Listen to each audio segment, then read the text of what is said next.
काय नाव तुमचं? श्रेयस मी Shelke and my project name is transmission line fault detector.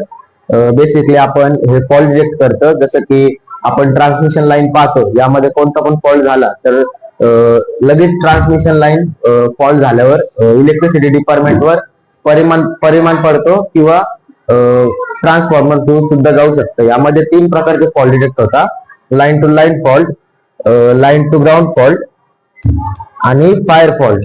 यामध्ये फॉल्ट डिटेक्ट झाल्यावर बल्ब टर्न ऑफ होतो आणि सबस्टेशनला मेसेज जातो की बल्ब टर्न ऑफ झाले.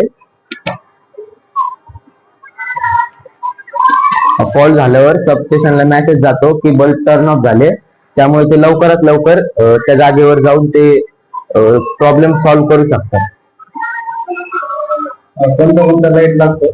त्यामध्ये जेव्हा आपण लाईन टू लाईन फॉल्ट होईल तेव्हा इथं बल्ब फ्लॅश होईल एलईडी रिले मॉड्यूल मध्ये, किंवा ग्राउंड फॉल्ट होईल लाईन टू ग्राउंड फॉल्ट तेव्हा इथं एलईडी फ्लॅश होईल. आणि जेव्हा आपण फायर फॉल्ट होईल तेव्हा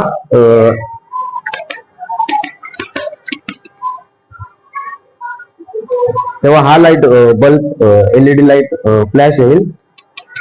हे आपल्याला इलेक्ट्रिसिटी डिपार्टमेंटला लवकरात लवकर कळेल आणि आपले वीज खंडित होण्यापासून आपल्याला लवकरात लवकर विजेचा पुरवठा भेटेल.